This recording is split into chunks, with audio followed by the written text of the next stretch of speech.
Hola amigos, bienvenidos a Rimble 35. ¿Qué tal estáis? Hoy vamos a tratar un enigma que se las trae, muy interesante. Por supuesto, los hechos parecen sugerir, en base a pequeñas pistas, que bajo tierra se ocultan muchos enigmas, demasiados. Algunos de ellos podrían ser claves para desmontar la teoría oficial que dice que vivimos en una esfera giratoria y que dentro hay un núcleo con una gigantesca bola de hierro y níquel que genera el campo magnético terrestre y asimismo hace girar la Tierra. Algunas observaciones sugieren que nada es como nos han dicho y que lo oficialmente aceptado es solo una teoría absolutamente indemostrada. Si acudimos al paradigma de la Tierra recta, se complementa perfectamente con la teoría de la Tierra hueca. El caso es que no podemos ignorar no solo las leyendas de los intraterrenos, sino los hechos presenciados por múltiples exploradores que a lo largo de la historia han podido penetrar por algunas cavidades subterráneas y se han topado con criaturas de diversa índole, como si bajo tierra habitaran civilizaciones enteras al margen de la vida humana de la superficie terrestre. Fijaos, el 24 de mayo de 1970 comenzó la perforación más profunda del mundo. En Rusia, cerca de la frontera con Noruega, en la península de Kola, llamaron a este proyecto Proyecto Kola o el Pozo del Infierno. El objetivo era alcanzar una profundidad de 15 kilómetros. Transcurridos 13 años de perforaciones, sucedió algo extraño.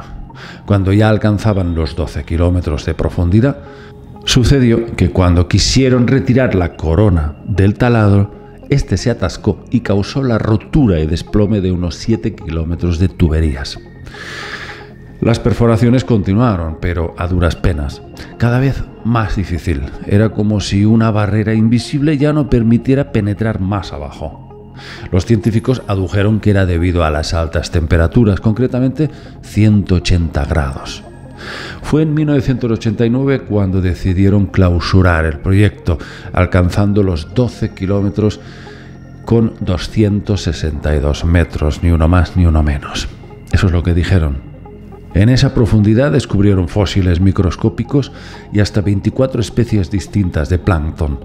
Sin embargo, parece que lo más sorprendente no fue eso, sino las voces que lograron grabar con un micrófono que hicieron descender. Esto es lo que publicó el periódico finlandés Amennusatia. Los geólogos y científicos decían que habían encontrado el fondo del infierno y afirmaban que el agujero final no había sido de 12 sino de 14 kilómetros y que los trabajos de excavación llegaron a registrar temperaturas de hasta 1000 grados centígrados. En el mismo texto se hace mención del doctor Asakov, supuesto gerente del proyecto en la remota Siberia. Este doctor contaría que en esos registros se habían grabado lamentos y gritos de dolor como si aquel lugar fuese como una especie de infierno. En un extracto de las declaraciones del doctor Asakov leemos: tratamos de escuchar los movimientos a cierto intervalo con unos micrófonos ultrasensibles, los cuales dejamos entrar en el agujero. Lo que escuchamos convirtió nuestra lógica científica en ruinas. Eran, por momentos, unos sonidos débiles, pero a la vez altos en frecuencia, los cuales pensamos que venían de nuestro propio equipo. Pero al final se sorprendieron al comprobar que eran miles de voces de gritos de seres humanos.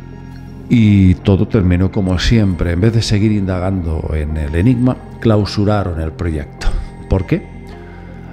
Algo que en teoría debería interesar a la ciencia, explorar lo que hay ahí abajo. Pues no, todo cerrado, con miles de excusas técnicas, pero todo conducía a lo mismo. Había algo ahí abajo impenetrable, como una barrera más allá de la cual no se podía descender más. Pero esto coincide sorprendentemente con otro suceso. Y se trata de un documentalista especializado en cine bajo el mar, llamado Mike DeGray. Este hombre, de fama y prestigio internacional, estaba realizando un documental llamado Blue Planet, producido por la BBC. Mientras exploraba el océano en Nuevo México, bajo unos 4.000 metros de profundidad, observó un auténtico lago bajo el mar, así lo llamó él. Dice que estaba recubierto por una extraña capa de niebla, es decir, descubrió un segundo nivel de aguas submarinas. El hombre intentó descender con su mini submarino, pero de repente notó que chocaba contra algo. Justo ahí donde había la niebla y se notaba la capa de agua en distintas ondas, vio que rebotaba una y otra vez. El submarino no podía atravesar esa capa. Mike DeGray describe en el documental cómo al rebotar se crearon una especie de olas que se expandían hasta donde él podía ver. Curiosamente, igual a las ondas magnéticas o auroras boreales que se observaron en la operación Fishbowl, después de que los misiles impactaran en el cielo. Era como si quisieran romper la cúpula. Mike DeGray contó que era lo más extraño que jamás había visto y no podía entender qué demonios era aquello y cómo se había formado esa especie de capa o barrera con diferentes ondas bajo las profundidades. Y más raro aún, que no pudiera penetrarla. El caso es que en 2012 Mike DeGray perdió la vida en un extraño accidente de helicóptero en Australia, junto a otro documentalista. Aquí podéis ver las imágenes. Lo más extraño es que tras su deceso, la BBC publicó una versión remasterizada de ese documental y borraron la parte en la que Mike descubría ese límite donde rebotaba. ¿Por qué lo censuraron? ¿Y el accidente de helicóptero fue solo eso, mala suerte? Quizás había descubierto el límite inferior del domo. Porque, ¿acaso hay un límite arriba y otro abajo? En todo caso, otro de los puntos más profundos del mundo, como sabéis, está en la fosa de las Marianas, en el Océano Pacífico, con casi unos 11 kilómetros de abismos. Hace unos 10 años atrás, oceanógrafos e investigadores detectaron un extraño sonido que no sabían cómo resolver. Se trataba de una especie de murmullos o gemidos musicales, con una duración de entre 2-3 segundos. Presentaban al inicio unas frecuencias bajísimas de unos 38 hercios y acababan con una agudeza extrema de hasta 8000 hercios. Tenía, como os digo, un sonido musical, como un cierto canto, y los expertos no localizaban la fuente. ¿De dónde procedía todo eso? Parecía que venía de los abismos marinos. En 2016, un grupo de investigadores sugirieron que podrían ser ballenas. Dijeron, vale, esto es una llamada de apareamiento de una ballena barbada. Pero claro, luego dijeron, no puede ser porque, ¿cómo es que lo escuchamos todo el año? Pero luego vieron que había por la zona unas 10 ballenas de otra especie, la llamada ballena de Bright. Analizaron sus sonidos y a través de una IA dijeron que eran estos animales los que generaban ese sonido. Pero, ¿y si no es así? ¿Y si es algo parecido y se trata de otra cosa? Yo desde luego desconfío. Como sabéis, dudo de todo y sí que sigo teniendo en cuenta todos los testimonios y también antiguas leyendas que hablaban de los cantos de las sirenas. ¿Os acordáis? Todo eso tiene un fondo, por supuesto, de verdad. Esas personas no se inventaron eso. Amigos, hay muchos misterios bajo el mar y bajo la tierra. No podemos descartar que pueda existir como una especie de radio, como una media luna arriba y otra abajo, electromagnética impenetrable a la que llamamos domo o cúpula. Fijaos que uno de los que descendió precisamente en las fosas marianas fue James Cameron, el famoso cineasta, creador de grandes obras maestras como Avatar o Terminator. Cameron ha sido uno de los máximos promotores de este tipo de investigaciones, pero claro, ¿sabéis de quién es muy amigo? De Bill Gates. Y ahí es donde la matan. Siempre son personajes multimillonarios que, por supuesto, pueden sortearse la financiación de este tipo de proyectos.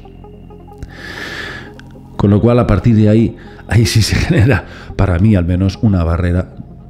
Y no confío precisamente en esas personas que están afiliadas con este tipo de agencias y organismos ultra secretos y ultra poderosos que, lógicamente, no van a decirnos la verdad, no van a contarnos lo que hay ahí abajo, porque se mueven precisamente por intereses